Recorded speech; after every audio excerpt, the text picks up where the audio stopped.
Sometimes for some reason, sometimes my TikTok thinks I hate women for some reason. Oh, no. Oh, no.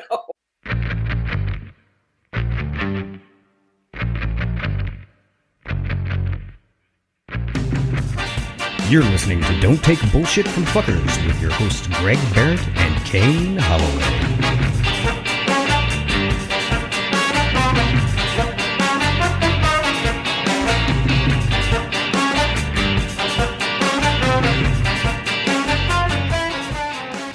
Hello, welcome to Don't Take Bullshit from Fuckers. What's up? How's everybody? Good? Great? Wonderful. Well, welcome. Yeah, welcome. Welcome. Welcome to the show. Yeah. How is everybody? Happy New Year. Hey, Happy New Year. We're finally actually in the new year. Mhm. And we want to wish you a happy and a healthy. That's how we feel over here at Don't Take Bullshit from Fuckers. The Pain Emporium, as Greg coined it last week. Yeah, if you have pain, this is the place to bring it. Yeah, bring your pain. We have a question. It's filled with pain. Fuckers. We're going to change the name. Pain Emporium? Is that going to be the new name? Oh, that's a good name. You think? Greg and Kane's Pain Emporium. And we have big those floaty guys at used car sales. Just yeah, Greg and Kane's Pain Emporium. I like it a lot. Mm-hmm. Yeah, welcome to the show. We got so much to cover. We have a question, we got Buzzfeed articles, we got Reddit remixes, the usual, but with a 2023 flavor to it, I think. Yeah, this is going to be more 2023 than last week's. True. Yeah. Because we're actually in it. Do you want to get right to a question? Yeah, we might as well. Yeah, let's do it. All right, this one comes from Justin over at dtbffpodcast@gmail.com. He wrote in. He said, tired of feeling ashamed. He says, hi, Gregers and gang. Longtime cuddler, first-time writer. Honestly, throughout my life, I have had a basket full of issues, but one does seem to still have its grip on me. No matter what I tell myself, I just can't seem to shake the issues I have with food. Be it eating what feels like double portions at dinner, snacking while I'm cooking, waiting for my wife and I's older dog to finally decide to chill for a moment. A lot of energy for being a 15-year-old dog. I love her. Well, hell, I'm bored, full from dinner. Why not eat something? I wasn't at all hungry and would have been happy with a few pieces of pre-cut fruit. But no, I went for the leftover pizza. Honestly, Greg, any advice or general direction to point myself? I know this has to be the year I right the ship. Any help will be much appreciated. Glitter done, Justin. Oh, glitter done. It's a classic. Wow. Food issues are so tough, man. Food is a real fucker. I'm struggling with it now because of my medication. And I'm having a tough time beating it. And I'm having to ride my bike for an hour and a half every day just to stay ahead of it. And it's hard. Yeah. I guess it's the trade-off of what life do you want? Do you want the life that you're living in the moment, or do you want the life later where you're not eating a lot of food and I don't know if your goal is you didn't say anything about losing weight. I don't know if your goal is to lose weight. I would imagine it is. I've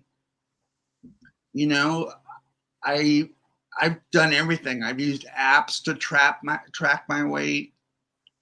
I did Noom for a while, which was okay. It's an app, and that was pretty good. It talks about the psychology of eating and why we eat and when we eat and things that trigger eating, like partners and holidays and rituals. Mm-hmm. And what can be seen as opposed to hidden away, what you leave out on the counter, what, like just different ways of making it so that if you don't buy this stuff, it's not in your house.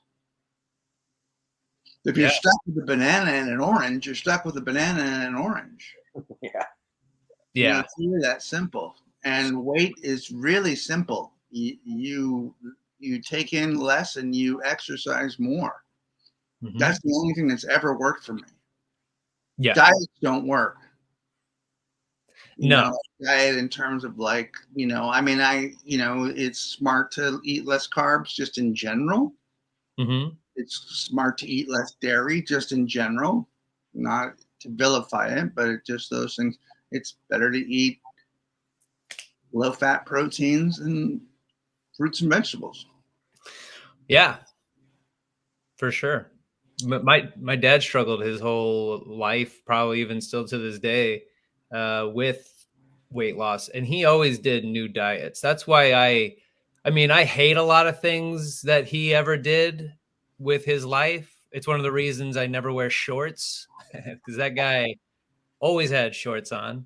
That's interesting. You're right. I don't even know if I've ever seen you in shorts. You probably never will. And listen, I have sexy legs. I have probably the sexiest legs you've ever seen, but you'll never see them. So it's a mystery to all.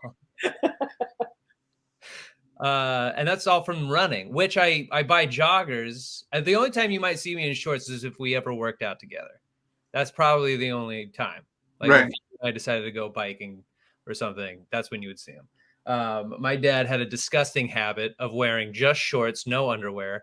And then he would wear the shorts just like underwear to the point where they would be worn out and his balls would just fall out randomly out of his shorts in front of my friends when he was out picking weeds. Oh, no. I had to shield a girl's eyes. Oh, no. One time. I'm like, let's walk down the street. We can't be here anymore. And that's one of the reasons I don't do pills.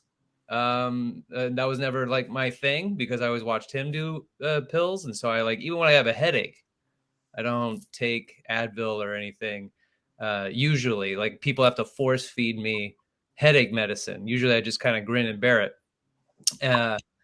And diets are a huge no-no for me because I just never saw anything. It just felt like a money grab for people who aren't serious about weight loss, and not that you're not trying and not that you're not serious about your own weight loss, but a diet feels to me like a quick fix. Like a get rich quick scheme, but for weight loss. And you have to think of two ways. There's diet the fad and diet your life. Yeah. Which the things that you're putting into your body. Mm-hmm. Where am I unnecessarily consuming? Even for me, like 6 cups of coffee a day are 6 cups of cream. Yeah. So I can't do that every day. Like I can't have 6 cups of coffee because I can't have all that cream. Mm-hmm. Yeah. Where am I getting my water from? Am I drinking water? Am I staying hydrated? Which, when you get older, is really important for your skin and all the rest of it. Yeah. And it is a matter of what is the life I want to live?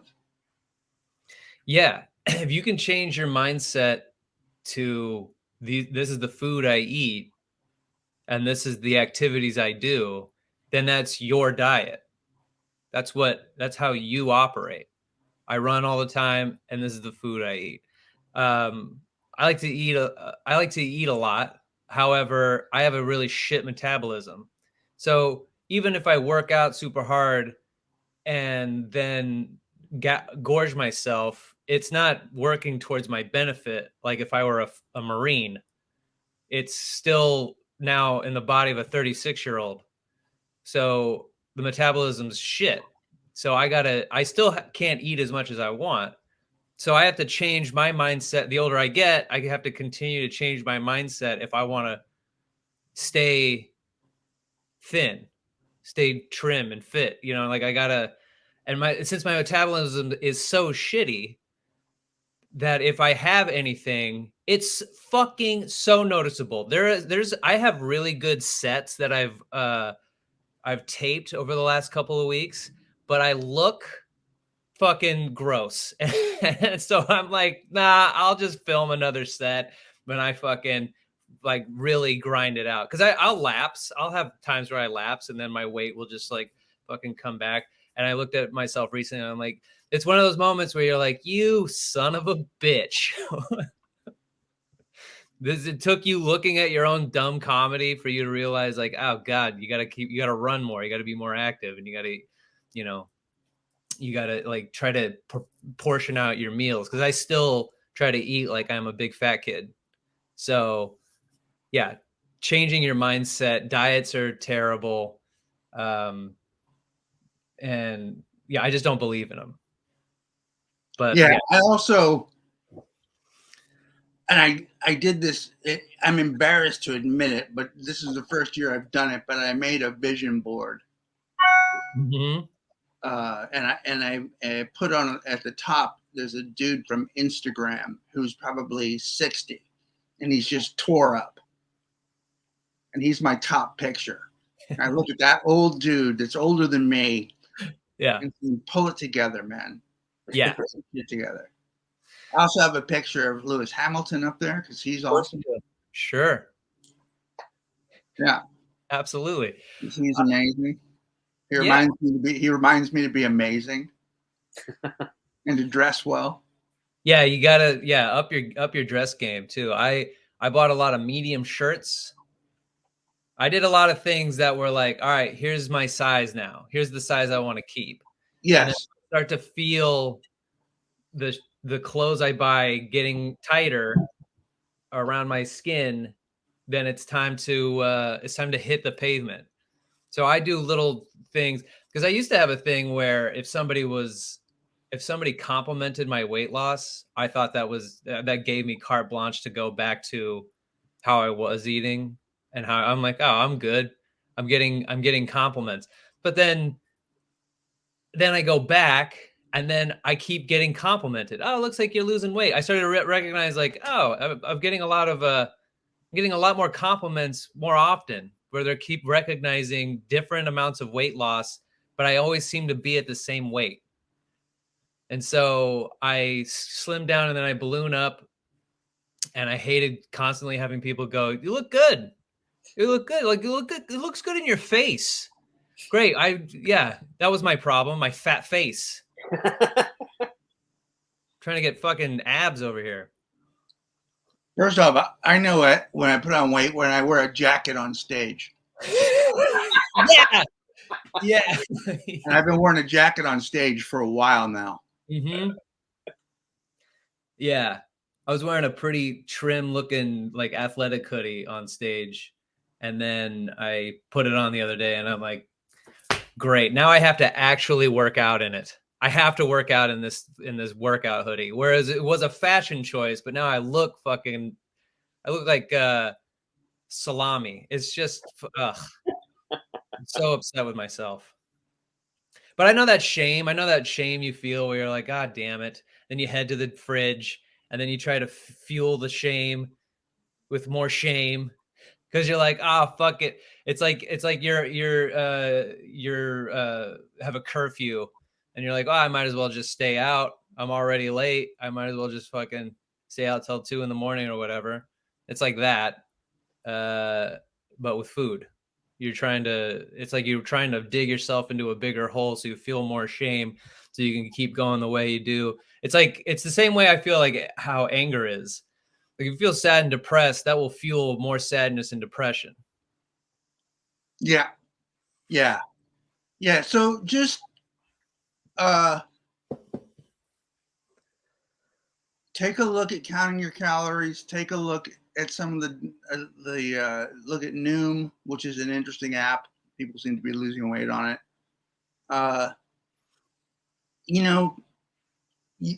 The reality is, what's good for you and what's not good for you. So stop putting the shitty stuff in your mouth. However, food is delicious. Food is so good. And eating is one of the greatest joys in life. And when chocolate melts in your mouth, it's like coming. So It is. yeah, so I get it. Yeah. And you know what? You can always follow up with us. Like, make us your vision board. Follow up next week with an email. This is what I did. This is the food I ate. This is the activities I did. This is the weight I've lost. This is the goal weight I have. I decided to do Greg's workout regimen. I'm going to put my gray sweatpants on, take a dick pic, then I'm going to take them off. That was my workout for the day. That's your workout. Well, that is my workout. That's how I start every workout. Dick pic, go for a run, eat a hoagie, dick pic again, put them in a file.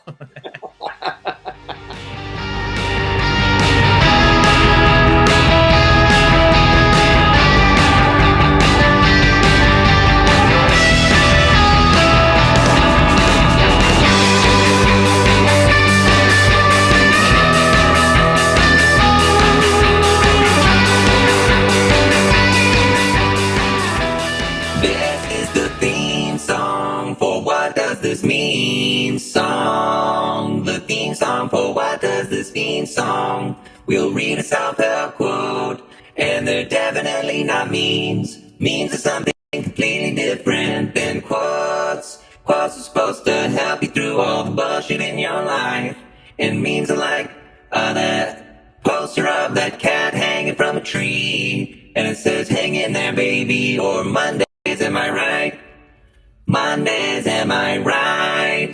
So if you can think of a different title, then we'll probably change it. What does this mean? The inspirational quote segment, the segment that puts every bit of inspirational advice and puts it down into little bite-sized pieces to make you feel good or to make you feel stupid. It's up to you. How do you feel when you hear these? I have one from Alan Watts that says, "The meaning of life is just to be alive. It is so plain and so obvious and so simple." I mean, I could use some more instructions. But it's so obvious. I feel like there's not a lot of meat on the bone there. No. I'm really not sure what to, like, I don't listen to that quote and then know exactly what to do next. I think you're just supposed to be alive. I think you hear that quote and you go right back to sipping your coffee, staring out at the window. Yeah, I mean, I could do that. Yeah. I have been doing that. And I got to be honest with you, it's not doing much for me. I don't know about that. A little piece of news that you hit with us earlier. Okay, here's something that I wasn't going to tell people that I'm going to tell you. So I meditate every morning when I get up. Mm-hmm. I get up. I have I started this thing. I read this book called Atomic Habits. And so it's about sort of creating habits for yourself. Mm-hmm. And I'm also really into the idea of love as an action. So the first thing I do when I get up is something for somebody else. So I get up in the morning, I make the pot of coffee for the girls. I empty the dishwasher. I feed the dogs. I pick up shit. Mm-hmm. Then I go upstairs and I meditate. And so I was meditating today and I just grab random meditations. Mm-hmm. So one of them, this morning, was for money and abundance. And I'm like, all right. Yeah. If it was that simple. Mm-hmm. So the woman on the tape is like, repeat after me. So I have to say this out loud in my little office space where I am right now. Yeah. I am worthy. Mm-hmm. Money comes to me. Like all of this shit. All of this, and I'm saying it out loud. Yeah, of course. And it's ridiculous. Mm-hmm. It's ridiculous. Yep. And then I get up and I go about my business, and I was doing some writing, and the phone rings, and it's my manager, and I've sold a book.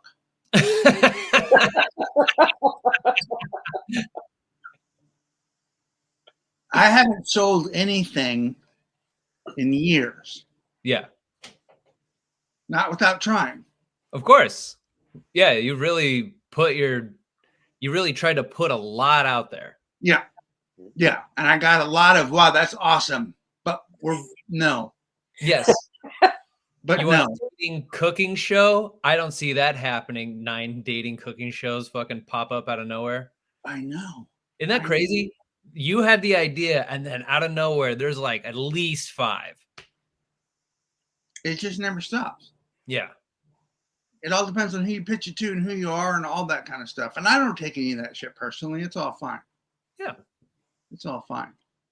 But I literally asked for money this morning and then I got it. That's really funny. Yeah. It's really bizarre. My sister sent a TikTok to me that said that this girl, she was like losing her mind. She was in her car and she was filming herself. And she was like, okay, so I was watching this TikTok of these girls and they were saying that a friend of theirs always says, I'm so lucky, things always work out for me and things always work out for her. And so they started saying it and things all started to work out for them. So then this girl, so it becomes like this fucking magic spell where this girl then says, I'm so lucky, good things happen to me, or everything works out for me. Then she like posts a TikTok and puts her phone away and then comes back hours later to check that it has millions of views. And then later on, she's sitting getting her nails done. And then she sees a friend that she hasn't seen in a while. And then that friend was like, oh, it's so good to see you. And as that friend is leaving, pays for her nails and like pays for her session getting her nails done as she leaves. And she's like, this is my new, it felt like George Costanza in the Seinfeld episode where he does everything the opposite. And he's like, yeah, this is no longer a crazy notion. This is my religion. Doing everything the opposite. Yeah. Yeah. And so there is weirdly something to be said about the energy, the positive energy, even if you feel silly doing it. There is something to be said about deciding one day randomly, as closed off as you can be at sometimes, as we all can be, not just you, but like as closed off as I can be. And like, as ridiculous as we can think of these things are, the moment you just go, fuck, whatever. I mean, what am I going to lose to just literally ask the universe for money? What's it going to hurt? And then you feel stupid and then you do it. And then fucking something positive happens. Yeah, it's like, I mean, I realize it's a coincidence.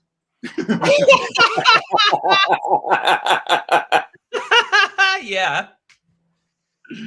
But but I like the idea of thinking there's something bigger at work.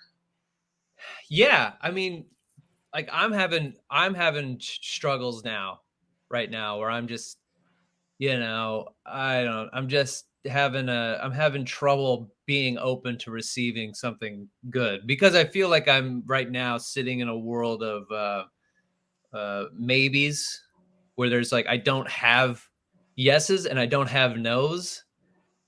And it's like, yeah. It's like if I had a no, I'd be upset, but at least I'd know not to focus on that thing. And if I had a yes, I'd have something to be like very excited about. But right now it's all just like one big maybe, a lot of different things. And so I can feel myself shutting down. Like I feel my own energy being like, okay, here comes an unlucky streak for a minute. And I'm trying to push through that feeling and being like, no, man, just like, let it remember. Cause that's what I was like when I was drunk. I was such a downer. I always was like, I'm so unlucky. I'm the most unlucky person. Every bad thing that could happen to anybody, it's fucking happening to me, And then you realize like that you're not the center of the universe and you need to chill out and it's not bad, but I can feel myself kind of receding into myself and being like, oh God, what's even the fucking point? Yeah. Yeah. And I try to rise above that because I know, like, all right, a yes is coming. I have to tell myself a yes is coming. Good. I am lucky. Good things. Things always work out for me. Like I have to say that out loud, hoping that something will happen. If it does, great. If it doesn't, okay, whatever. Nothing's changed. But I keep trying to push forward as low as I can get some days. And you know what? Today, I'm not gonna lie to you. I'm pretty low. I'm pretty low. But it's also great to hear that my friend is doing well. Like that gives me energy to know something good is happening for somebody that I care about. Pat, Yeah. motorcycle's working. Yeah. Your motorcycle's working, Pat? My motorcycle is working great. Great, because that's what I was talking about. It wasn't about your dumb book. Oh yeah, it was about Pat's motorcycle.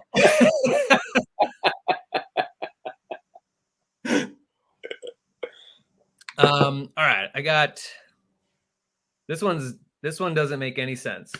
This one's dumb. Nothing is impossible unless you can't do it.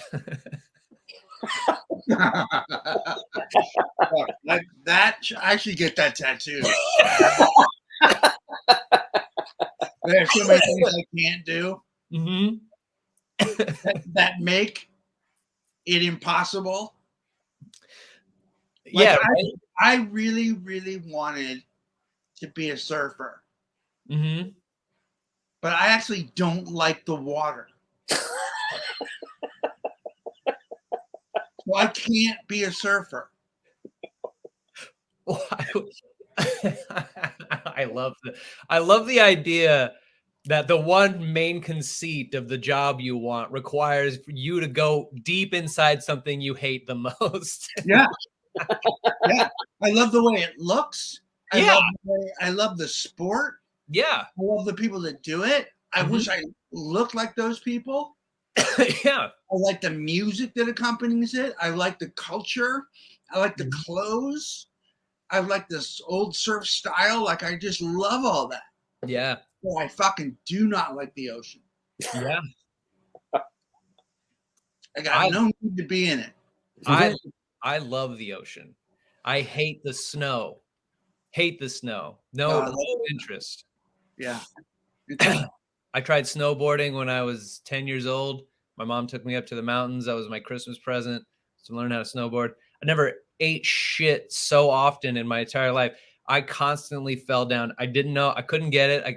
They took me to snowboarding school where this guy taught you how to use the thing and slow yourself down and stop.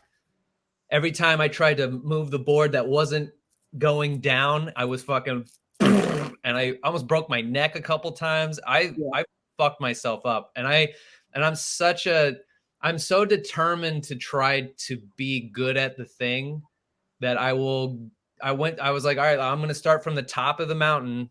I was with my mom and my stepdad, and I'm like, I'll start from the top of the mountain and work my way down. And it was just me going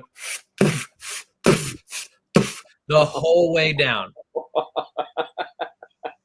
I was bruised. My whole body was sore. I was so sore at 10 years old. It's how I feel when I get up from sleeping now. Yeah.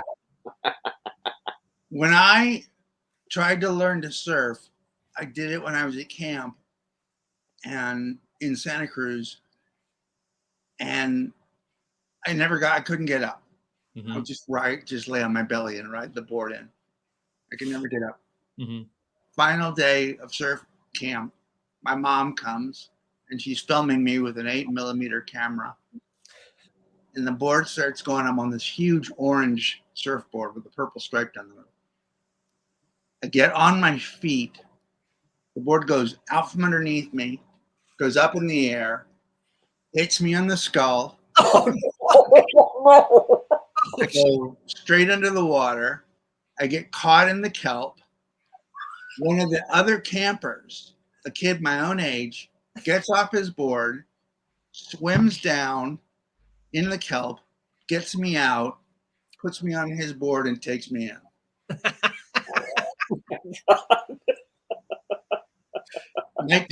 Mike Christie was his name. Saved my life. Jesus, you almost became and Jason. My mom. We watched the video. You see the board go up in the air, and then my mom drops the camera. And she's filming the dirt. Terrified that her son just died. Yeah. She got your death on camera. God, that's fucking terrifying. Yeah. So it's just me in the ocean and surfboards and all that kind of stuff. I just get to be a fan. Yeah, absolutely. We got one from a guy named Jared. I think Jared's, he's actually written in before. He sent a meme. He says, "Hey guys, so my friend reposted another horrible quote again after I had him listen to the podcast, and the subliner is even more funny." And his friend posted, "New year, same grind." I mean, what's the point of even putting those letters together? Yeah. Make that sentence. 24/7, 365. New year, same grind.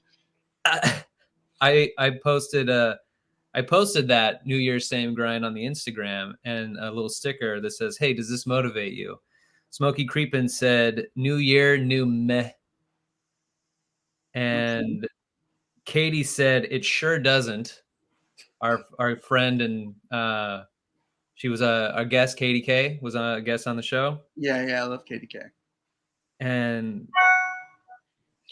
Greg, your email tone is on. Oh yeah. Sorry guys, book offers coming in. Pew, pew. You'll get your own show soon. All right. Smokey Creepin sent one that says, "When men refer to themselves as alpha males, I hear that in context of software, where alpha versions are unstable, missing important features, filled with flaws, and not fit for the public." That's pretty good. That is pretty good. Yeah. Are you an alpha male? Write in. Would love to hear. Andrew Tate is my spirit animal. Oh no! Oh no! All of that's wrong. That whole sentence is wrong. Everything about that. Oh boy, Monica sent one that says on our Discord. Monica sent one on our Discord, DTBFF podcast. In the "What Does This Mean" section, "Try not to win, but to understand. It's better to be happy than to be right." Don't agree with that. Yeah, Because if you're not right, you're unhappy. exactly. I like to be right. Yeah, drag your partner through an unnecessary fight until they say, okay, you win. Oh no. Pat, what do you have? Well, as always, I've got some real man quotes. Yes. We've got, "A good woman is an investment. An immature girl is a bill." Well, you know what that sounds like to me? He's finally getting back out there.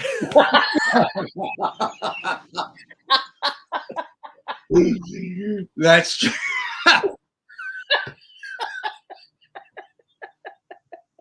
Yeah, man.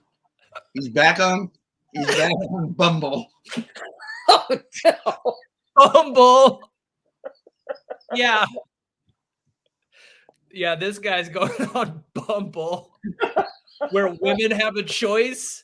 It'd be great if he was on Bumble, not Tinder. He is a glutton for punishment. I do think you're right. You're kind of right. It's just like, yeah, I could see him going on Bumble being like, "These girls better choose. They better choose the right man." Why do I think? I think he talks like that.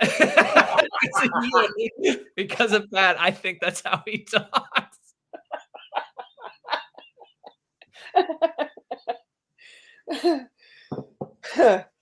Well, he's also clearly having some issues with I wonder if he knew how much content he's given us. I know.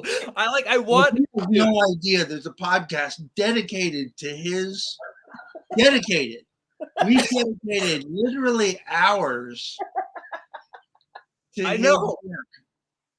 God, and you know what? I feel like "Don't take bullshit from fuckers" is a phrase he would put on his Instagram. I know. He would I think if we wrote him and we didn't tell him that I wrote "He's Just Not That Into You," we just wrote him and said we wanted him on, and we told him the name of the podcast, he'd get a boner. Of course he would. Because he's like, I'm not taking bullshit. I don't. Look at my gram. Last thing I take. Holy Well, shit. it seems like the Real Man Quotes guy is also having some issues with vulnerability here. We've got, "You're scared to be alone. I'm scared to let people get close to me. We are different." Yeah. Well, first off, he's different than everybody. Yeah. That's so self-aware in the least self-aware way I've ever heard anything put. Yeah. Ever. If you're like that, let's try and change some aspects of your personality to open yourself up. We already knew that. We already knew. Well, who else would start a fucking Instagram like this who's like a people person?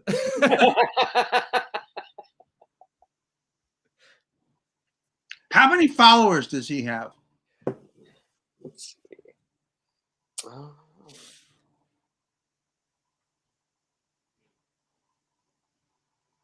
101,000. That's pretty good. Damn. There's 100, and so it's 101,000. What you said? Mm-hmm. Okay, 101,000 minus us means he has 100,000 people that buy his bullshit. Yeah. Unless there's a group of us that are having a laugh. Yeah. I know.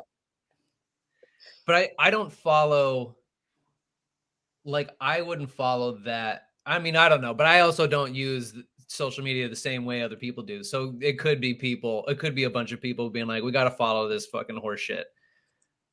So we could like trash him, and people do that. People subscribe and follow and watch things they hate so they can complain about it. Yeah. So yeah, I can see that. I just wouldn't do that.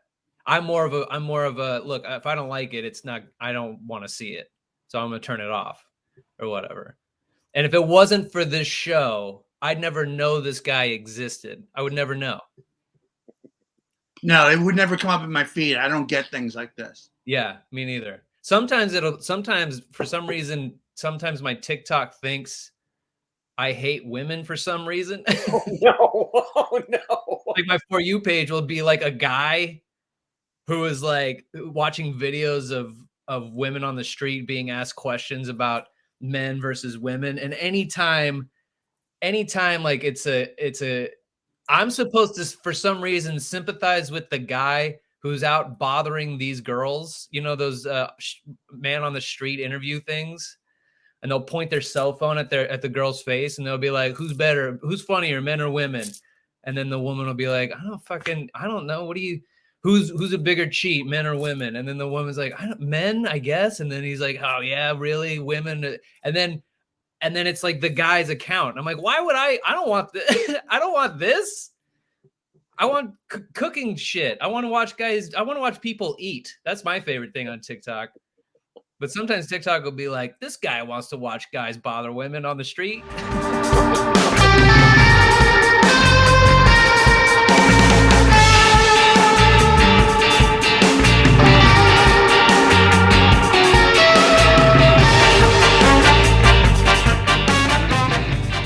Hey guys, that was a stutter step into segment 3. You know what? Keep it. I want to keep it. Don't edit it January 12th. If you're in San Diego, if you're a San Diego listener and you are interested in seeing my dating show, Going Dutch, it's going to be at Backyard in Pacific Beach, 8:00. Ticket link. Pat is going to put the link in the description. And you can also follow Going Dutch Comedy on Instagram.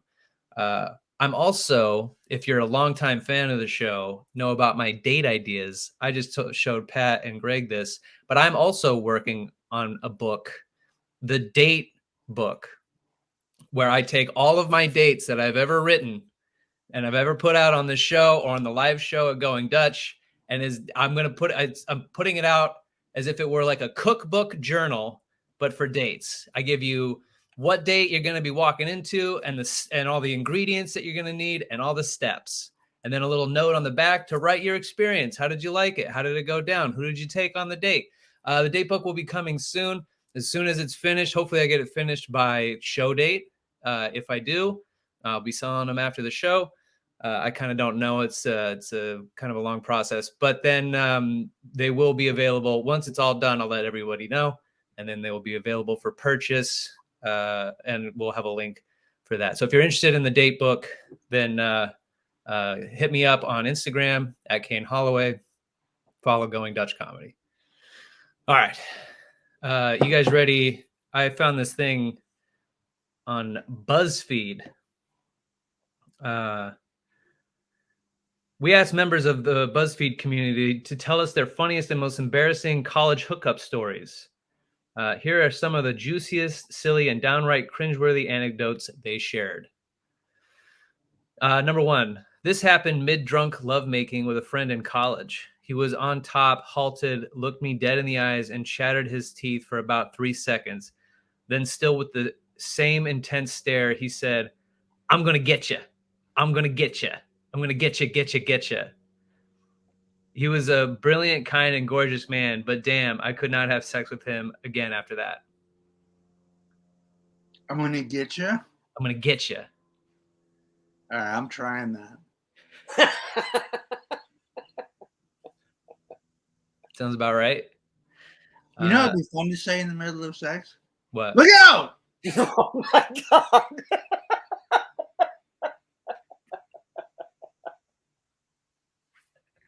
That would be pretty funny.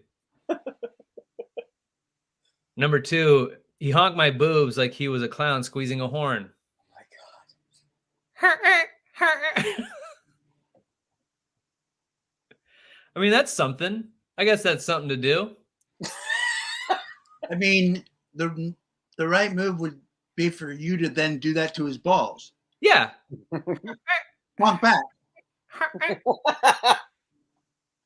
Auga. Number 3, I was a sophomore and hooked up with some random law school guy who afterward decided he was going to explain to me how to file my taxes. What? Well, you know, after you're done, who doesn't think about filing their taxes? Their W-2s, their W-9s. Who knows where to put them, when to put them? Who even knows when tax day is? This guy. Maybe she had an LCC. Maybe. Or LLC, rather. Number 4, I still cringe at the time I hooked up with a guy from class. And as he was getting ready to finish, he said he wanted to make me a Twinkie. I laughed so hard. Oh, ew. I laughed so hard that he couldn't finish and he left angrily. He stopped looking at me during class for the rest of the semester. Yeah, dude, why would you say that? I'm gonna make you a Twinkie? Gross, bro. What the fuck? That's so gross. How would you think that's sexy? I'm gonna make you a Twinkie? Ew, fuck. That is kind of fucked up. That is fucked up. That's disgusting. All right, last one. My stand partner and I had a little practice session to tackle some difficult sections in our music. Afterwards, things started getting flirty and hot. Before long, we were making out and clothes were flying off. Right before my pants came off, we heard someone start playing Careless Whisper outside on their sax. I looked out the door and saw a small group of other students laughing and clapping for us. We were both instantly red in the face. That's fucking great. That's amazing. That's pretty great. Also, Careless Whisper is about a guy cheating. That whole song is about how he cheated on the love of his life. Oh no. Is it? Yeah, I guess it is. Yeah, if you go back and listen to the words, like he tries to bring them on the dance floor so they can dance again. But what's the line? It's like a cheater can't dance or some shit like that. It's something like that. Like that whole song is about how like that guy cheated, broke the person's heart, and now the relationship is destroyed.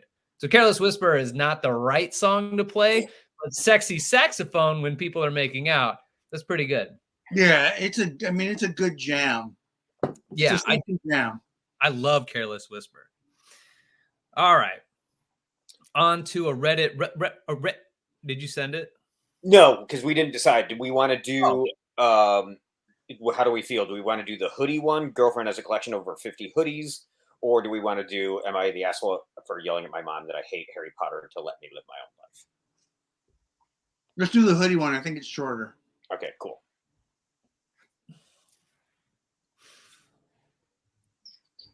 Tonight the music seems so loud that we could lose this crowd. Yeah. There we go. All right. Reddit remix. Girlfriend has a collection of over 50 hoodies from other men. I, a 19-year-old male, have been with my girlfriend, a 19-year-old female, for about 4 months. She's the most amazing, beautiful, and kindest girl I've ever met, with great personality to tie it all together. We lived 5 hours apart, and I just moved to her city this week, so this is my first time being at her house. Everything was great, and it felt amazing to finally be able to spend a lot of time together without worrying about when we'll see each other again. However, today started off kind of rocky. She told me to get comfortable and to feel free to put my clothes in her closet for the time being. I'm staying with her family for 2 weeks. The closet is kind of big and confusing. This is to say I wasn't snooping. So while looking for my clothes, I found a section of what I'd say was easily 50, if not more, hoodies. Very obviously men's hoodies, all neatly hung in a closed-off section. That moment felt so surreal, I didn't know what to make of what I was seeing. My mind went from, is she cheating, to maybe she collects them, to who the fuck needs this many hoodies? I immediately asked her about it. I wasn't angry or accusatory. I just said, hey, what's going on with all those hoodies over there? Because that's a normal question. And her explanation was that this last summer, her best friend and her made a game to get as many guys' hoodies as humanly possible, just for fun. She said she never had anything with them, and it was for their entertainment. And after I asked if she'd be willing to get rid of them, because it makes me uncomfortable knowing my girlfriend has a collection of other men's clothes in her closet, she said okay and continued the day as if nothing happened. There's a second bit. Now she is a really pretty girl, and I have no doubt she'd have zero issue having guys give her their hoodie for whatever reason. And I don't think she had something going on with 50 guys this summer. But it kind of rubs me the wrong way. I can't stop thinking about what really happened this summer, and if she's telling me the truth, since she never brought this up in our 4 months together. And giving her my hoodies now feels less special for some reason. Maybe it's just my insecurity speaking, but it felt like a hit to our relationship for some reason. I've been kind of distant today, and she keeps asking me what she did wrong, but I don't have a clear answer. I asked my friends for advice, and they're split between dump her and saying I'm crossing the line by asking her to throw out her clothes and being cold even after she explained what happened. Advice, please. First off, I'm so disappointed by this because when you read the title of it, I assumed that she fucked for those hoodies. Or killed those guys. So enamored. I know. Like, I love the idea of a woman taking a trophy. Yeah, absolutely. For her kills. Yeah. And I thought it was ballsy. Yep. I thought it was interesting. I thought she was enterprising. Right. Now that she just got him from guys, just, hey, can I have your hoodie? Yeah. Because she's a cute girl or whatever, probably just nice. Yeah. And men are like, I got 14 hoodies. I can give you my hoodie. Yeah.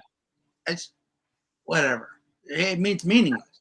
Like if she had fucked for those hoodies, I could see being insecure. Yes, of course. Absolutely. But the fact that she was just giving those hoodies, who cares? Yeah. Because it's not like I got the hoodies. If I got 50 men's hoodies, bro, that's an accomplishment. I walked up with my cute face and I said, hey guys, can I have like the level of charm I would need to have to get those hoodies? She doesn't have to really worry about that. But I'm sure she is charming. Because even if like a really beautiful girl came up to you and she was crazy annoying and was like, can I have your hoodie? You'd be like, ugh.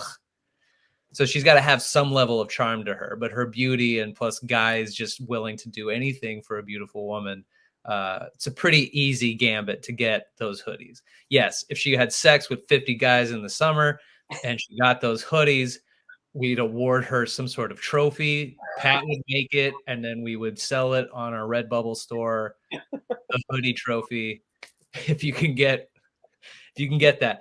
But there's something about, and I know this goes into other ages, but I think something happens when you're you're finally an adult man, but you haven't had enough experience in your life to know what to do with the infatuation your girlfriend is about to get from other men.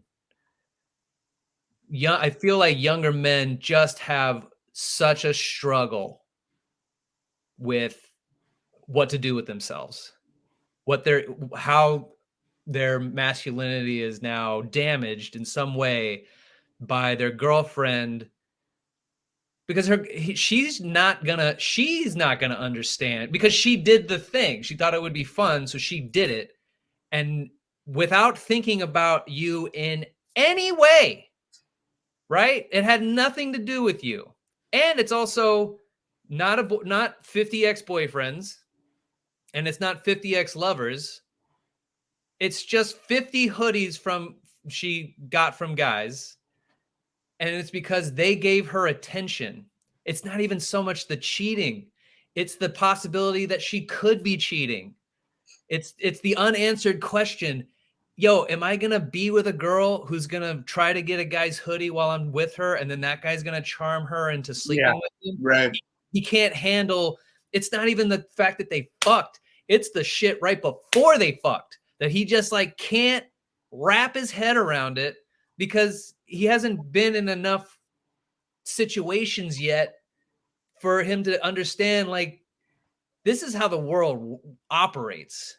You know, guys will flirt with your girl regardless if she's talking about you or she's married.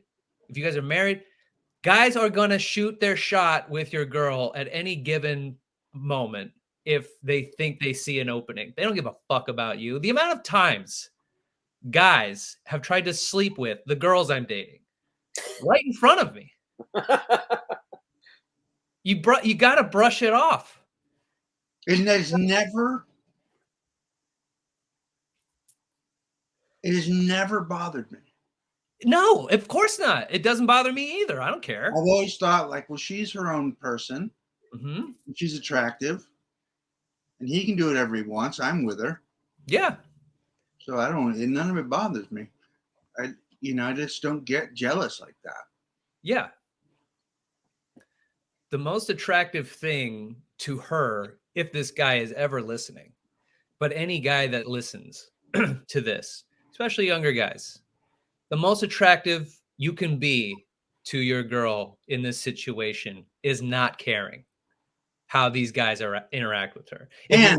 If you have a girlfriend, I find this happens all the time. on The Bachelor and Bachelor in Paradise and Love Island. If you're dating somebody who wants you to get jealous, Yeah. you're in bad shape. Yeah.